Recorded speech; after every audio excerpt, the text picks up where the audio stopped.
Science के उस 4 के कुछ क्वेश्चंस को हम लोग लेंगे। तो आपसे रिक्वेस्ट है कि क्वेश्चन का जो आंसर आप जान रहे हैं उसे आप अपना स्कोर शेयर कर सकते हैं आप कमेंट में। तो फर्स्ट क्वेश्चन है आज के क्यूज का कि the teeth that are used for biting an apple. तो जैसा कि हमें पता है कि 4 टाइप्स के टीथ हमारे माउथ में होते हैं। इंसीजर, कैनाइन, प्रीमोलर और मोलर्स होते हैं। इंसीजर्स होता है, इसे हम लोग क्या कहते हैं, बाइटिंग टीथ बोलते हैं। तो ऑब्वियस बात है, इस क्वेश्चन का आंसर हमें मिल चुका है, इंसीजर यानी ए होगा। कैनाइन जो है, अगर इसको देखें तो कटिंग टीथ होते हैं, और प्रीमोलर और मोलर्स को चिविंग बोल सकते हैं कि टीथ या ग्रिंडिंग टीथ कह सकते हैं। तो एप्पल को बाइट करने के लिए हम किस तरह के टीथ का उपयोग करते हैं, तो इंसीजर का उपयोग करते हैं। सेकेंड क्वेश्चन लें तो सेकेंड क्वेश्चन है which of the following structure closes the windpipe to prevent the entry of food into it during eating. तो क्वेश्चन ये पूछा जा रहा है कि फूड पाइप जो है इसमें फूड जाना चाहिए, तो फूड को विंड पाइप में जाने से बचाने के लिए कौन सा स्ट्रक्चर फायरिंग्स में लगा होता है जो प्रिवेंट करता है। तभी सबको समझना होगा कि फायरिंग्स जो है ये कॉमन रीजन है जहाँ पर फूड पाइप और विंड पाइप दोनों एडजॉइन है। विंड पाइप का काम है कि नॉस्ट्रिल से जो एयर है उसे लंग्स तक पहुँचाना। फूड पाइप का काम है जो माउथ या बकल कैविटी में जो फूड च्यू किया गया उसे जब हम लोग स्वॉलोड करते हैं तो ये फूड पाइप से निकलते हुए आगे जाएगा और इसे स्टोमक तक पहुंचाना है। अब ये जो है दोनों कॉमन पैसेज है, यानी विंड पाइप और फूड पाइप का। तो जिस समय हम लोग फूड को स्वॉलोड कर रहे होते हैं उस समय फूड पाइप में ही केवल जाए, विंड पाइप में ना चला जाए। इससे प्रिवेंट करने के लिए जो स्ट्रक्चर होता है उसका नाम होता है एपिग्लॉटिस। तो क्वेश्चन नंबर 2 का आंसर होगा आपको एपिग्लॉटिस। ये एपिग्लॉटिस जो होता है ये फ्लैप लाइक स्ट्रक्चर होता है जो फायरिंग्स रीजन में होता है और विंड पाइप के ऊपर ये कवर्ड होता है। तो इस तरह से हमेशा वो कवर नहीं रहता, बल्कि ये फ्लैप लाइक स्ट्रक्चर जब हम लोग फूड को निगल रहे होते हैं उस समय विंड पाइप के ऊपर आ जाता है, जिससे कि फूड केवल एक डायरेक्शन यानी कि फूड पाइप के तरफ ही आगे बढ़े। तो क्वेश्चन नेक्स्ट अगर हम लोग देखें तो ये है आपको the mechanical digestion of food starts in. Mechanical digestion को फिजिकल डाइजेशन भी बोलते हैं और ये हमारे टीथ की मदद से होता है। पता होगा कि फूड को च्यू करना मैस्टिकेशन भी कहलाता है। तो ये स्टार्ट कहाँ पे होता है, तो ऑब्वियस बात है माउथ में होता है। फिजिकल डाइजेशन जो होता है माउथ में होता है। कोई डाइजेशन कहाँ नहीं होता अगर पूछा जाए तो आंसर होगा आपका फूड पाइप। और अगर पूछा जाए कि पार्शियल डाइजेशन कहाँ होता है तो स्टोमक। कंप्लीट डाइजेशन कहाँ होता है तो होगा स्मॉल इंटेस्टाइन। और वाटर एब्जॉर्ब कहाँ होता है तो लार्ज इंटेस्टाइन। तो इस क्वेश्चन का जो आंसर है मैकेनिकल डाइजेशन कहाँ होगा तो बी होगा, यानी माउथ में, जो कि हमारे टीथ की मदद से फिजिकली ब्रेक डाउन किया जाता है फूड को। क्वेश्चन नंबर 4 है कि what kind of teeth do you think are specially developed in carnivores. तो कार्निवोर्स के जो टीथ हैं वो किस तरह के खास रूप से डेवलप हैं जो बाकी दूसरे एनिमल से उन्हें अलग करता है। तो वो है कैनाइंस, जो टीयरिंग टीथ है, जो मसल्स को जब वो ईट करते, फ्लैश ऑफ एनिमल्स को जब ईट करते तो उसे चीर फाड़ करने में उन्हें ये मदद करता है। तो क्वेश्चन नंबर 4 का आंसर बी होगा, यानी कैनाइंस। क्वेश्चन नंबर 5 अगर देखें, digestion of food inside food vacuole occurs in. तो फूड का डाइजेशन फूड वैक्यूल में जो है ये किस तरह के ऑर्गेनिज्म में होता है, तो इसका आंसर अमीबा होगा।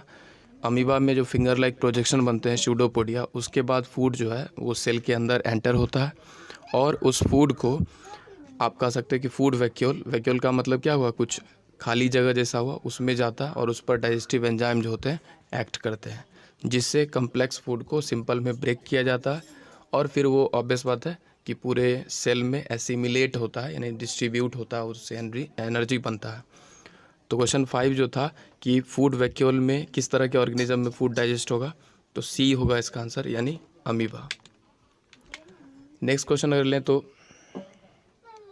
विच of the following carries digested food to all parts of the body.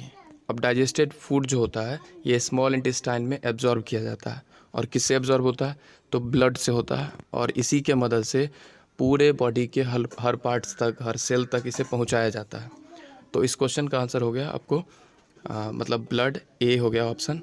तो ब्लड ही है जो कि फूड को एब्जॉर्ब करके पूरे बॉडी के हर पार्ट तक पहुंचाता है। क्वेश्चन नंबर 7 है कि विच of the following is a filter feeder. अब फिल्टर फीडर की बात करें तो इसका मतलब है कि एक बर्ड है जिसका नाम है फ्लेमिंगो। ये फ्लेमिंगो बर्ड का अगर आप पिक्चर देखे होंगे तो ये पॉन्ड, झील, इन सब के ऊपर जो है सो आप देखते होंगे कि छोटे छोटे जो एक्वेटिक इन्हें एनिमल्स मिलेंगे या अलगी के बीच जो ऑर्गेनिज्म वगैरह मिलेंगे, उन सबको ये पिक कर लेता है, चूज़ करता है। तो फिल्टर इसलिए बोल रहे हैं क्योंकि छोटे छोटे अलगी जो होते हैं उन सब के ऊपर होते हैं, नदी के ऊपर या तालाब के ऊपर, नदी के ऊपर तो अलगी डेवलप होना, काई हो सकता है किनारे में बनेगा, तो उन्हें ये पिक करता है, चूज़ करता है, उसे फूड के रूप में गेट करता है। तो इसे क्या बोलते हैं, फिल्टर फीडर इसलिए बोलते हैं क्योंकि ये छोटे छोटे टूटे हुए, आप बोल सकते हो कि जो पार्टिकल्स उन्हें गेट कर रहा है, और ये ऊपर जो सरफेस होता है, वाटर सरफेस, वहाँ से गेट कर पाता है। तो ऑब्वियस बात है क्वेश्चन नंबर 7 का आंसर हो गया क्या, सी, यानी कि फ्लेमिंगो होगा। क्वेश्चन नंबर 8 है कि विच of the following carbohydrates can be digested by a cow but not by human.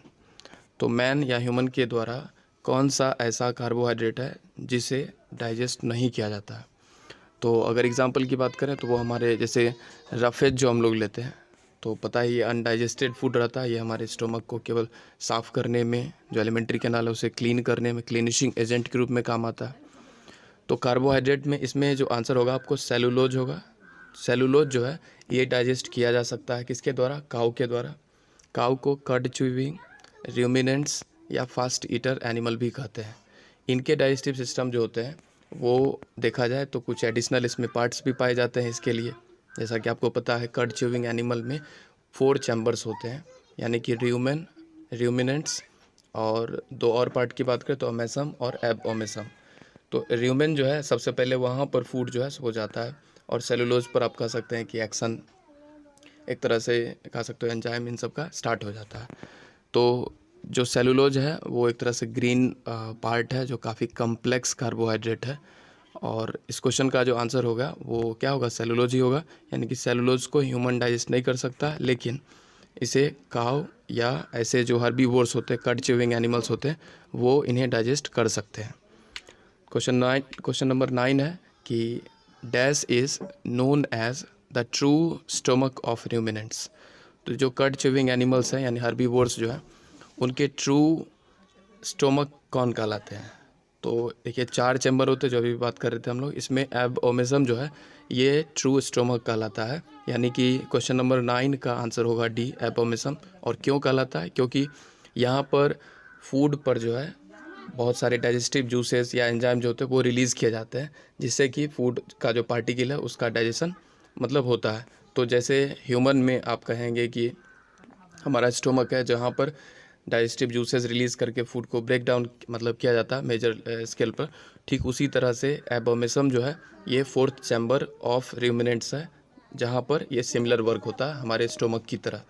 तो ये पार्ट जो है यानी एबोमेसम जो है ये रूमिनेंट्स का क्या कहलाता है, ट्रू स्टोमक कहलाता है। ऐसे फूड जिनमें शुगर कंटेन होते हैं, इसे खाने से किस तरह की समस्या देखने को मिलती है। शुगर कंटेंट फूड जो है ये कई बार हमारे टूथ के बीच जो स्पेस होता है उनमें ये फंसे रह जाते हैं, और वहाँ पर बैक्टीरिया डेवलप होते हैं। इन बैक्टीरियाज़ के डेवलप होने से एसिड रिलीज़ होता है, और इससे हमारे टूथ का जो ऊपर का लेयर है वो ख़राब होने लगता है, और इस प्रॉब्लम को टूथ डीके भी कहा जाता है। तो हमें किस तरह के फूड को खाने से बचना चाहिए, तो सुगड़ी जो फूड होता है जैसे चॉकलेट हो सकता है ना, इन सब को खाने से बचना चाहिए। तो ये कुछ आपको 10th नंबर क्वेश्चन का यही था कि एक्सेसिव जो शुगर कंटेंट फूड होता है इससे कौन सा प्रॉब्लम होता है। तो इसका करेक्ट आंसर होगा टूथ डीके, यानी कि 10 का डी आंसर होगा।